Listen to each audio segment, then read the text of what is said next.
18% of disabled people were born with a disability. 82% of people acquire disability somewhere later in their life, whether through injury, aging, or other things.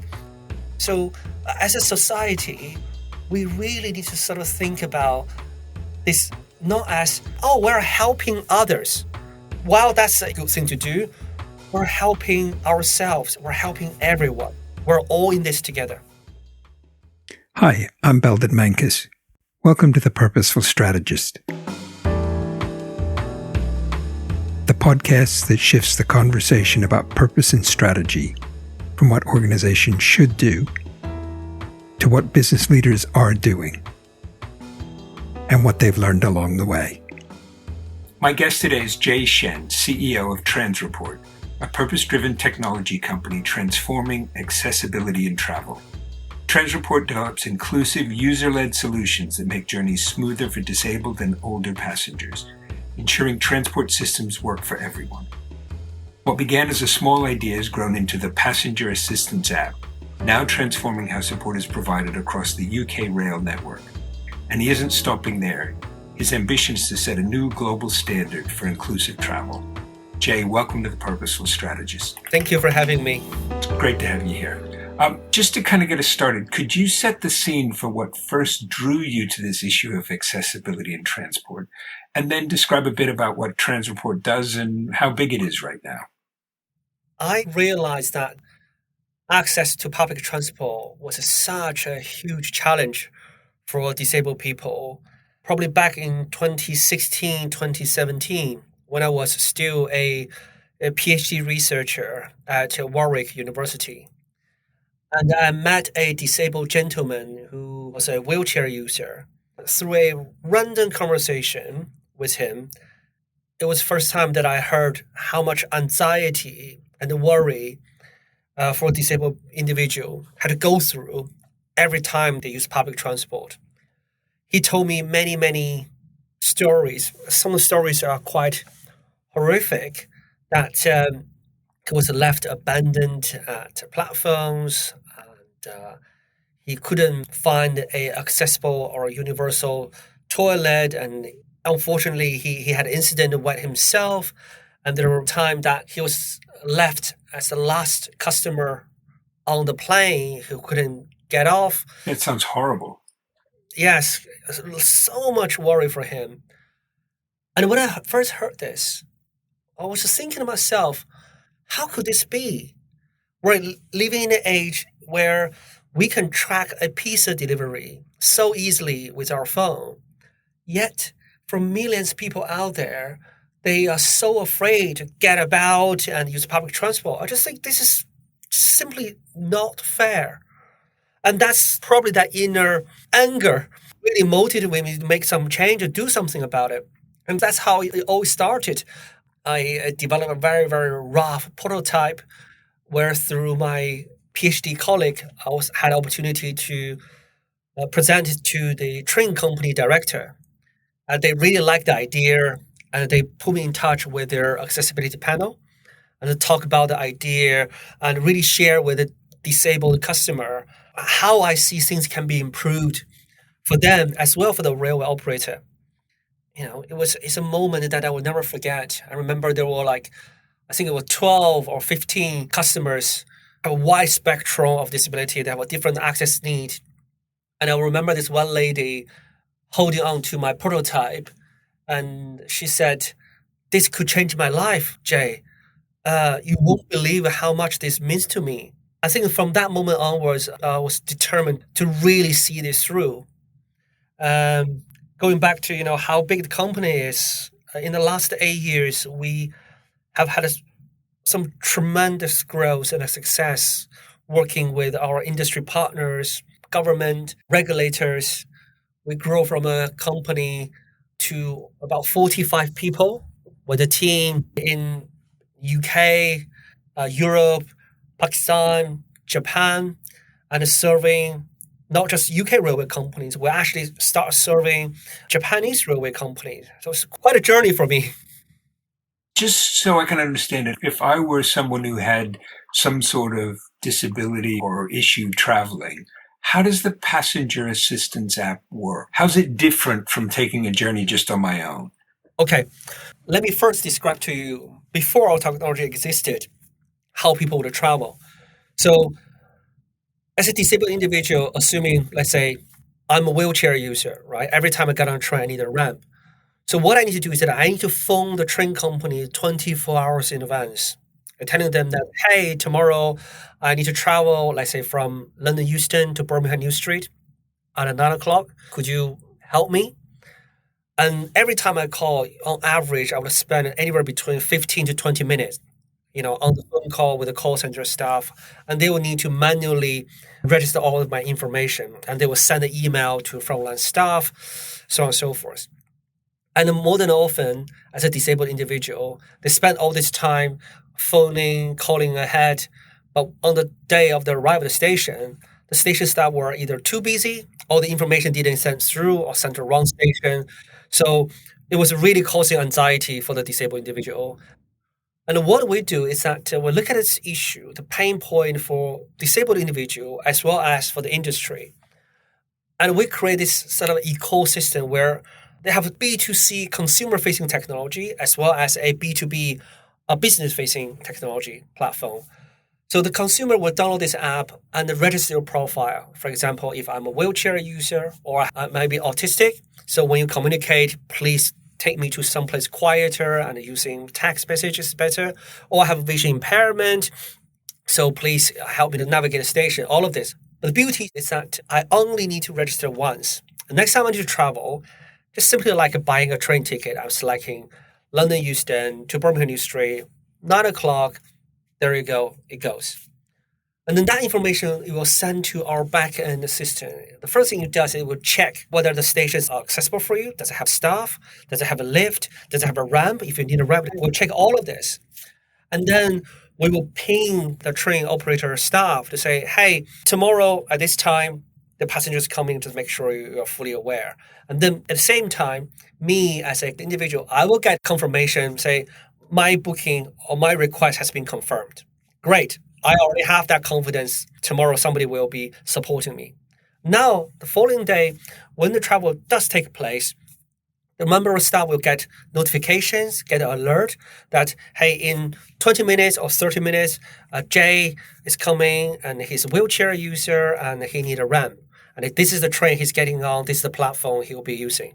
So as a member of staff, I know exactly what assistance you need, how can I support you, and what train you're going to be using, right? So it's give a lot of confidence for real-time information. And then through the app, you notify the arrival station saying, hey, by the way, this passenger is on the train. Just be mindful that he will arrive at a certain time. And the arrival station will constantly get a reminder. If the train delayed, they will get a reminder. And if the platform changed, they'll get a reminder. And they will be able to assist me. And me, as a disabled individual, I know my booking has been confirmed by both departure and arrival. So I have a peace of mind and really enjoy my journey. In a nutshell, that's how it works.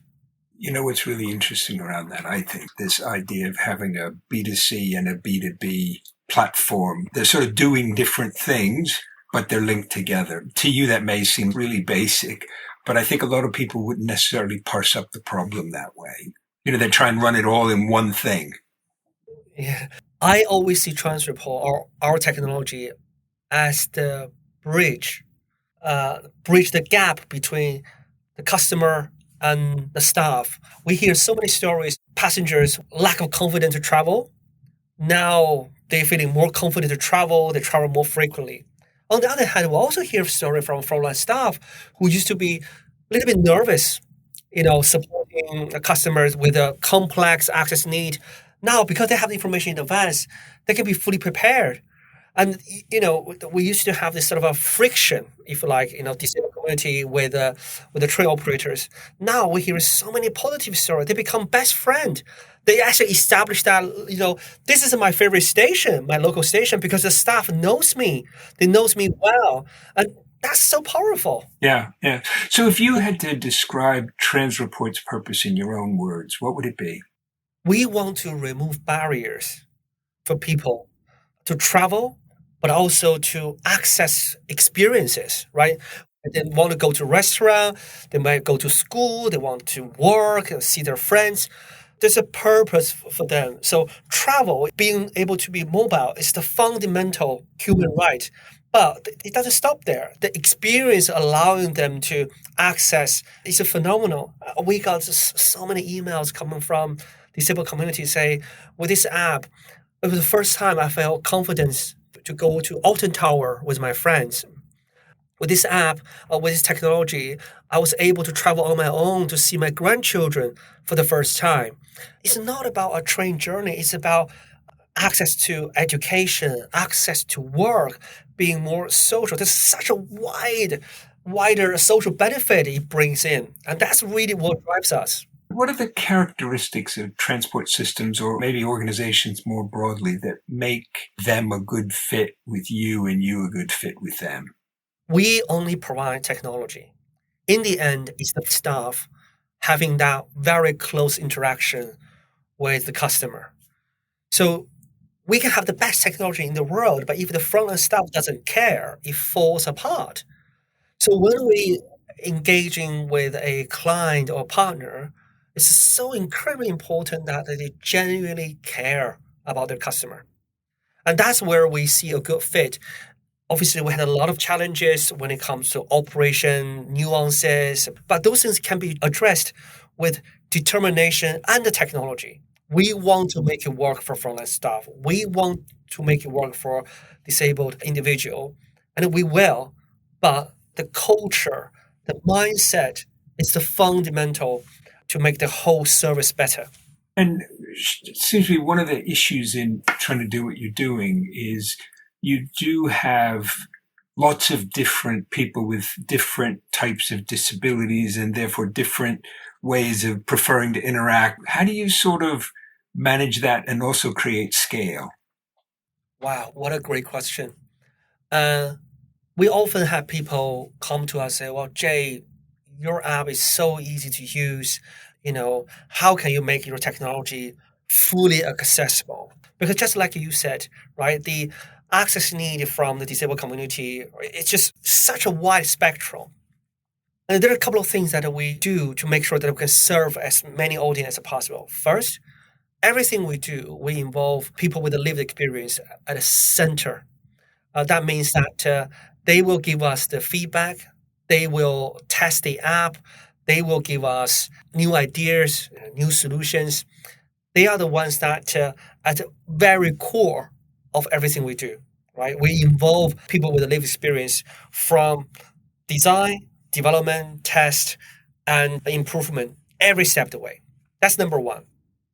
And number two, we, compared to other technology provider out there, we do spend extra time, resource, and investment try to make our app even more accessible. For example, if you go onto our app, our passenger assistance app actually have different user interfaces. So there will be maybe preferred, we call it calming blue color. It was designed for people who probably experience a little bit anxiety or who are autistic. We also have a user interface with a very bright yellow and black contrast. So the contrast is very high. That was actually designed for people who have low visions or vision impairment because the contrast is very, very high. The app is actually thoroughly voice over controllable. If somebody is entirely blind, they can still navigate the app. And this was additional investment or effort. This was actually one of the reasons why we were selected as the top 3 most accessible technology on the iOS platform. And we were selected as an Apple Design Award finalist in 2023. So it was a recognition of how accessible and inclusive our app being designed and developed. And as you've been doing all that, what are the trade-offs you've had to make about where you want to grow, how you want to grow, the technologies you're going to use, and also staying true to what your mission really is? Do they fight with each other or do they reinforce each other? How does that work? I think, I wouldn't say conflict, but there's definitely some time that you need to think about a trade-off. And I feel I'm incredibly lucky in the sense that because the mission of Transreport, we were able to draw similar-minded people who really genuinely care about making a positive social impact. When I have this sort of discussion about using the app as example, we're going to invest additional time and money into the app being more accessible. Where compared to other startups, they can move much faster, right? They can develop new features, for example. We have to do a trade-off. But I'm able to surround myself with people with a similar mind, knowing that what do we want to do eventually? Who are the most important people we want to serve? And we take a pause and say, you know what? Yes, maybe for example, going left may not generate the most revenue or so on and so forth, but we all feel it's the right thing to do. Then we'll just do it. Is the interface, you mentioned Japan. So it seems like you've made a decision that part of the way you're going to continue to grow the business and expand the number of people you can serve is by geographic expansion. Does that mean you've then had to rewrite the whole interface to work in Japanese and maybe even the way they think about space and time and what, has that meant like a whole rewrite of the interface, or is it mostly just translation? Great question. It's definitely more than just translation, not just from a language or from a layout perspective. Also, we have our Japan local accessibility panel. So the user behavior, especially when it comes to disabled community in Japan, sometimes can be different to the ones we're experiencing here in the UK. And my ethos was, it wouldn't make sense for us to just give them what we have in the UK and they wouldn't experience the benefit. So we have to do a lot of localization, not just because it's Japan, but also the Japanese disabled community have different requirements. Again, you can call it a trade-off. For many companies, they probably say, oh, that's not an investment they want to do. We decided we want to do it because we really want to serve the people. But I have a fantastic tech team and a product team that anticipate already those changes probably going to come forward. So when we were developing the foundation of the technology, we made it very, very flexible. So there's a lot of local configuration we can do without doing a massive recode or reconfiguration. We can actually do it quite quickly. It sounds like you've created a sort of a layered app where there's a bit that, configures the request and sends it off to the B2B system. There's a bit that interfaces with the user. How did you design that architecture? I mean, was it obvious, or has that had to evolve over time also? It wasn't obvious at all. I think the experience definitely helped. If you think about in the UK, there are 24 train companies here. When we started working with the first one, second one, third one, we already realized that different train companies have different business process, operation, escalation point, so on and so forth. Gradually, when we started developing technology for the entire railway network, which was 24 different train companies, that complexity just go exponential, right? So all of this experience working with the multiple operators already provide that experience and expertise in building a platform that needs to be flexible, can be localized, and it can be configured to different needs. And that's the fundamental allowing us to develop a new platform that not just fit for UK rail, but for our railway companies globally. And we bring that concept to even further, that not just working on a B2B product, we also make sure the B2C product also have that core, the flexibility of core. Yes. You've decided to grow at least partly by geographic expansion. So are you tempted at all to say, so some people are going to restaurants and they may have their own access and kind of whatever needs to start expanding rather than geographically sort of into other bits of, let me call it the journey, but people's lives. How are you thinking about all that? And if you're not going after that, how are you holding yourself back? This is where I think we want to make sure whatever service we provide is a solid product.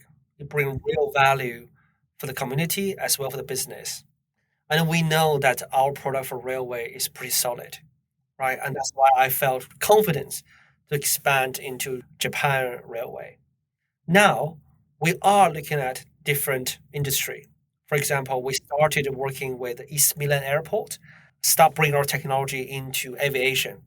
And they are a great partner to have. East Midland Airport has been consistently ranked as top tier when it comes to assisted travel. Definitely the leader in this space. And by working with the leader in this space, allowing us to learn the best practice and how our technology can support them even further onto the journey. So we're already looking at additional industries as aviation and hotels, aviations, football stadiums, all of the different, verticals, industries. We want to serve them, but my biggest worry is if we don't do well with our basic, I'm gonna disappoint so many people. So I want to make sure every step that transport is taking is solid. It's rock solid. That whoever using our technology will absolutely experience the benefit.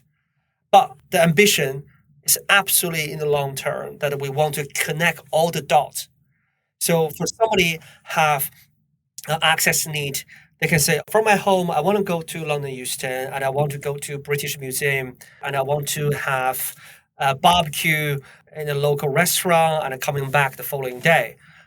And now, for a disabled individual, they have to plan every single section of their journey and spending countless hours calling, phoning, researching, booking.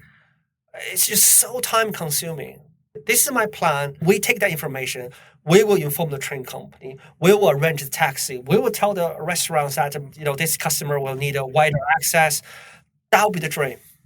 That's a really exciting vision. Thank you. And no, thank you, because I think what you're doing there is great. Just as you were describing that sort of, here's where I want to go, here's what I want to do, it brings to my mind the way a lot of people are beginning to use AI. I don't have to go check the train timetables, and I don't have to go, look for a restaurant. I just say, this is what I want to do. Do you see that factoring into the app at all? Or is that sort of somebody's going to do that and then they're going to go to the app and say, I've figured out my journey, here's where it is? Is it before the app or in the app? Oh, I can tell you that we already started that AI journey. When ChatGPT and Google Gemini, all of this big foundation AI model being introduced, I was really, really, really excited. And I thought, oh my God, the benefit of this technology is tremendous. And it will benefit my end user so much. While I was very excited about the latest development in AI, I also find there's a gap. Is that if you look at the general foundation model, they're just not tailored for people with a specific need because they're using, generic language model. So it's more for the general public. And we see there's a gap in this, and it's really interesting. So I actually had this conversation with my team, especially my amazing product manager. I was saying that we can wait. We can definitely wait for a few years when this model is a bit more up to date and serving disabled people. Then we think about implementation. Or we can contribute to that journey. We can actually help, just refine the model and building our own AI capability, understanding what are the limitations by generic model, what are the nuances that we could add to make it more accessible, useful for our end user. And it's going to be a massive investment. We know this. And this is not our strongest suit. But again, it's the trade-off, isn't it? Thinking, is this the right thing to do? Yes, it is the right thing to do. So we just decided, we just go for it. And then what we see, the result is tremendous. Right now, we have seen week-on-week growth on our AI chatbot that our app user or anyone can get on asking for accessibility information about stations. So you don't have to do your own research and say, I need to go on to National Rail website, checking that station, have this, that. You can just ask, hey, I'm traveling tomorrow 9 o'clock from here to there. Is the station accessible for me? And then we will check it. And you can ask the AI chatbot, say, oh, by the way, I'm traveling tomorrow. This is my booking number. Could you give me a reminder so I can leave the house? So train's delayed or the staff hasn't confirmed. Just give me a reminder. We can do this. We can even allow people to say, hey, I want to travel tomorrow. You have my profile. You know that, for example, I'm a wheelchair user. Could you select a suitable journey for me? And then the AI will start checking all the stations, so on and so forth, do this. And we have seen weekly on weekly growth that the end user more and more engaging with the chatbot. And we're learning a lot, right? We didn't get it right the first time we released. We made a lot of mistakes. It's still in the early stage. Keep refining, building on this information, feeding back. People asking questions like, I'm going to this station. Could you recommend a restaurant close to the station? That's something completely new. It's just amazing that if you really care about user and if you really serve them well, they will just come back to you asking for more. Incredible how AI is changing the landscape for my user base. You've talked a number of times about investment. Everything costs money. You've got for a startup, reasonable team. What's the revenue? Are you cash neutral to positive? Where's the investment money coming from? I can imagine some people thinking either he's had to sell himself to some VC business or it's all been, eating gruel for years because there's no money. How does all that work? I think we are very lucky that we have investors who believe in the mission and the long-term strategy of Transreport. So they constantly giving us that financial backing. This is one reason why we are able to raise 10 million in 2023. So it's a really, really big amount. And since then, we're continuing to grow the business very steadily. From a revenue perspective, we are currently $6.7 million on a recurring revenue base. That's because our contract, whether it's with the UK Rail, whether it's Japan Rail, or with our airport partners, are very long-term, very sticky. That's because they really see the benefit. They like our product. They see their customer enjoying the service more and more. And that's how we grow our business. It's always exciting to grow into new countries or expand into new industries and onboard new clients. But the most important thing is how do we make sure we serve our existing client well and serve our existing customer, the end user, well. So from a company perspective, we are very, I would say, growing pretty fast, but also a pretty stable business because we bring value to both our paid customer, that's the business, also to the end consumer. I really want to prove to others that you can create a business, a viable business, while become a successful commercial business, but also making a genuine positive social impact. And I wish more and more, especially younger generation, they are more, well equipped with the information and encouraged to give it a try. I think there's a lot of opportunity in this space. And if you look sort of 5 years ahead, what if you saw about Transreport and about accessibility more generally? What would make you say, yes, we kind of got the next chapter right? There are a couple of things. One, going back to the AI conversation, I do see AI will fundamentally change my user, how they engage with technology, how they engage their travel and engage with their daily lives. We want to go beyond their travel services. I have the vision that our technology become their digital PA, their digital personal assistants, digital concierge service that they can rely on because we know their access need. We know their preferences, and we will help them to arrange a journey, really taking away all the hassles, anxiety, so they can just experience that every day. That'll be the dream for us. And also, I think another way is I would wish more and more companies, big companies, small companies, startups, would really take a look into accessibility because there is a massive opportunity. There's huge number of people that are currently being underserved.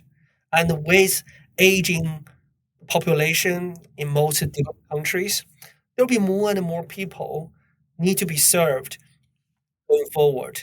So I urge more business to look into this space. That would be a great thing to see that accessibility will no longer be an afterthought or a bolt-on. I would wish that more business put accessibility at the core, at the beginning of their business strategy and the design, so that more people can benefit from it. I suspect when people begin to design for, I'll go beyond accessibility, usability by people with a range of different capabilities, it gets better for everybody. Absolutely. There's classic examples that I always use this one. So when the electric toothbrush were first introduced, it was actually designed for disabled people. Really? I didn't know that. And nowadays, pretty much everybody's using electric toothbrush, isn't it? Right? Because it's convenient, it's much more clean. Train stations, design a ramp for the entrance for wheelchair users. But you see people with the luggage pushing the kids on the ramp. It's useful for everybody. In luggage, one of the big developments in the last however many decades is wheeled luggage. But if you don't have ramps, if you have to bump it upstairs all the time, there's no benefit. But once you've got ramps, then of course wheeled luggage just makes sense. And this is where I think it's really important. When we talk about accessibility or making things more accessible, we're not just benefiting the disabled community. We're benefiting everybody. And that's number one. And number two, and please allow me to share some stats. There's only 18% of disabled people were born with a disability. 82% of people acquire disability somewhere later in their life, whether through injury, aging, or other things. So as a society, we really need to sort of think about this not as, we're helping others. While that's a good thing to do, we're helping ourselves. We're helping everyone. We're all in this together. I think that's really, really a great message. Jay, we're probably going to wrap up here in a minute, but before we do, is there anything else you'd like our listeners to know about Transreport or about the whole topic of accessibility? Well, a couple of things. One is if you have family members or if you know your friends or yourself have access need or a keen interest in accessibility, please do reach out to us. On our company website, there's a sign-up page where you can join our community network. We love to hear feedback, love to hear your insight, love to hear your stories, whether it's good or bad. We'd love to know because we want to improve. And the second thing is, if you worried about using railway because you have access need, and you never really give it a try because you just worry about all these things could go wrong, download the app Passenger Assistance. Before you do it, you can look at the review by people on the App Store. Take a look. And I want to say, maybe on a good day, just to be a little bit brave and give it a try. I'm not here to guarantee that everything's going to be perfect. I know it won't be. There will always be good days and bad days. But I wish that having Passenger Assistance just to give you that little bit more confidence to make you take that first trip maybe in many years. And I hope one day you don't need a transfer. You don't need Passenger Assistance because everybody can just travel whenever they want to, wherever they want to. Yeah, I hope that day come, and very soon I hope it will become a reality. Jay, thank you. Thank you so much for what you're doing and for just that great vision you're sharing there. That's really fantastic. Thanks so much for joining us. Thank you. Thank you very much.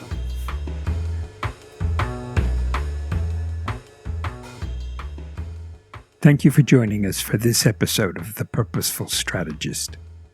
In addition to being available on our website, you can find us on Apple Podcasts, Spotify, and Google Podcasts. If you enjoyed this episode, please do follow us and leave us a 5-star review. It helps others find the podcast. Thanks again, and join us soon for the next episode of The Purposeful Strategist.